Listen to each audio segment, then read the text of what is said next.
Welcome back to the channel.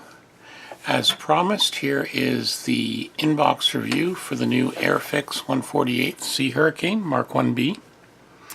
This Hurricane kit is actually pretty well a rebox with a couple of extra decals in that of the 2015 retooling of the Airfix Hurricane. This kit actually has been subject to rave reviews. Everyone liked the original Hurricane kit when it came out. It also had the parts for a tropical version and for the Sea Hurricane version. So I ordered this through my local hobby store, Brofdale Hobbies, at rrhobby.ca. Definitely worth checking the site out if you're into model kits and model trains. Anyway, we're going to go through this. So, beautiful box art to start with. Standard Airfix boxing. With showing a couple of the schemes. There's 2 schemes available are going to be for it. And then just the standard paint artwork and that at the end.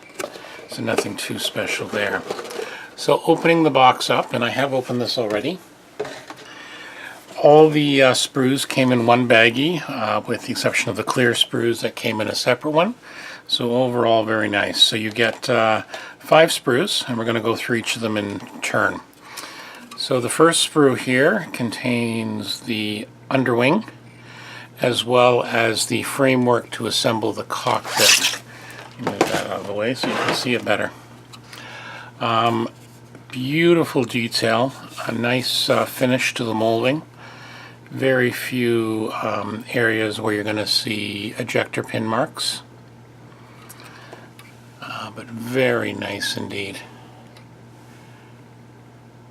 You can see there the various options, and the back tailplane assembly right there with the fabric covering, just very subtle. It's very nice actually. So that's the first sprue we're going to look at, even though it's marked Sprue B. The next sprue here is actually marked Sprue A, and this is the upper wing assembly and some other small details in terms of the cockpit and the elevator tabs, which you can adjust. Again, absolutely beautiful casting of the plastic, a slightly interesting texture. Also, where the gun ports are, these are actually designed to be a little bit thinner, and so they're easily cut out. So you can actually model those with the gun ports open, and it does give detail parts for that. If you look here, there's one criticism some people have about the kit. The machine gun ports aren't drilled out, but again, you could easily do that yourself. But a very nice quality. Something we've come to expect from the new line from Airfix since being taken over by Hornby. They've really done a good job with this. The next sprue is Sprue C, and this has the fuselage halves as well as the optional part for the traditional Hurricane and the tropical, and of course the one with the arrestor hook. And again, beautiful casting on the fuselage area. You can just make out the very subtle where the fabric parts of the aircraft would be over the where the canvas fabric would go. Very subtle, very nicely cast. Even attachment points, bolt locations, very nice indeed. The kit comes with 2 different propellers and the 2 different nose cones for that to accommodate that, and again a few other options there, as you can see. This here is the side of the cockpit. You actually build the cockpit with the tubular frame inside and over the wing, because the cockpit didn't have a floor. And again, some basic detail inside the cockpit area. Again, you could easily dress that up, but more than adequate. Not too bad at all. And the last sprue that isn't clear This has all the other detail parts in it. So we've got everything from the panel here, the cockpit panel, instrument panel right there, which again isn't bad. See how close I can get that. There you go.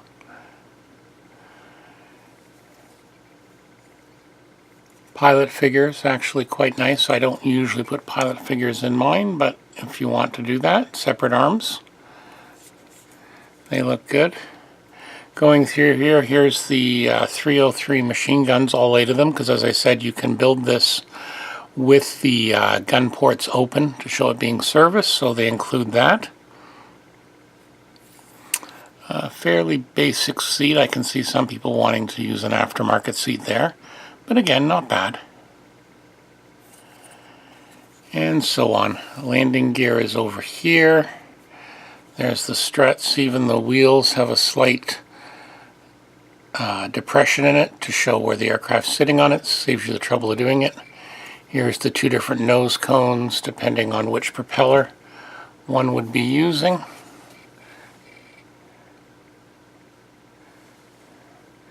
Tail wheels right there. So yeah, very nicely cast. Very excellent kit. These are the doors if you choose to build the gun ports open right there. So again, very nice. Moving on, we have the clear parts. So you get the option, it does give you 2 canopies. You can build either open or closed.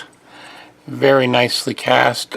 Gun sight, lenses for the landing lights, etc. Not too bad. Very good quality here. I don't see any issues with this. Just looking through it again. This looks very nice. There are masking sets already for those who want to mask their canopies, who don't like the fun job of having to mask canopies, namely myself. So that's the clear section, and we'll put that back in its protective baggie. And then we move on to the decals. I put the decals in a protective bag for now. They did come loose. But here is the decal selection. Again, including the cockpit instrument panel if one wants to do it that way. There are 2 schemes provided, both operating on aircraft carriers. Number 880 NAS and number 804 8AS with some shared decals. Again, very crisp, very clear, excellent colors. There's no merging of colors or blending of colors, so very, very nice. And a lot of little stencils as well. So that's very nice. And then moving on to something that's just amazing is the instruction sheet. Very solid, good quality paper. A little bit of history with specs in various languages. And then we go into the assembly instructions. What I like about these is it's fairly logical step by step. You go through the seats and that, but then they also indicate in red the parts that locations where something should be placed or where the previous location was. So in this example here, you have the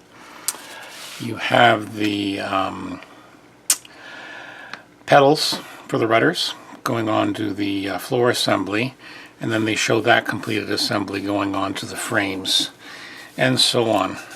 So fairly logical build-up. You've got the cockpit being built on these brackets, which eventually go on the lower wings. I have heard some people say they'll put these brackets on the lower wing assembly to start with. It helps with fit. And from what I understand, as long as you're precise in your fit, it just falls together. If we continue on, you can see the rest of the cockpit tubular assembly followed by the seat. Things like oxygen fire extinguisher and so on. And here's where the brackets go in to there.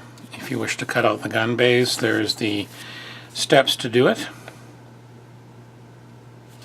And they've got 9 steps if you want to put in the gun bays. Very nicely detailed here. I'm going to have to decide. This whole 2 pages is just on the gun bays. I'm going to have to decide if I'm going to do that or not, because they're really nicely detailed. They'd work out very well. And then the upper and lower wing assembly. Again, showing depending on which one you've done, if you've detailed the gun bays or not. The instrument panel going in. Fuselage sides being mated together. And then finally the whole thing going on top of the cockpit. And then the remaining detail work. So again, the arrestor hook. The ailerons and some of the flaps you can position in any option you want. They even give you the number of degrees they should be placed. So a nice bit of detail there. Again, same with the elevator and the rudder. Radiator. The actual arrestor hook right there. The landing gear assembly, the various landing gear assembly. Including the wheels. The exhaust. Again, the exhausts aren't drilled from the engine, but they could be fairly easily. The gun sight. And followed by the remaining clear canopy pieces. And then both color schemes are shown in full color. A Hawker Sea Hurricane flown by Richard John Dickey Cork, DSO DSC, number 880, Naval Air Squadron, HMS Indomitable, Operation Ironclad. That was in May 42. All the color callouts are, of course, in Humbrol, as one would expect. And then we have another one flown in the 804 Naval Air Squadron, Fleet Air Arm HMS Eagle, 1941, with, again, the color callouts in Humbrol colors, which is fairly easy to find. One can find those and convert them if they have to. So overall, just an absolutely splendid offering from Airfix. Really going to look forward to building this one. I have ordered a Yahoo instrument panel I'm planning to do, and a masking set. And that was probably going to be the only aftermarket, probably with the exception of an antenna wire. But all in all, another great offering from Airfix with the new molding. Looks really good. Very impressed. The code number A05134, and this is the 148th Hawker Sea Hurricane Mark 1B from Airfix. Look for an upcoming build videos as I build this, and there'll of course be a build log going on blackfire.ca and in the International Scale Modeler forum as I usually post these things. So thank you again. Don't forget to subscribe and like. Thank you, and be well.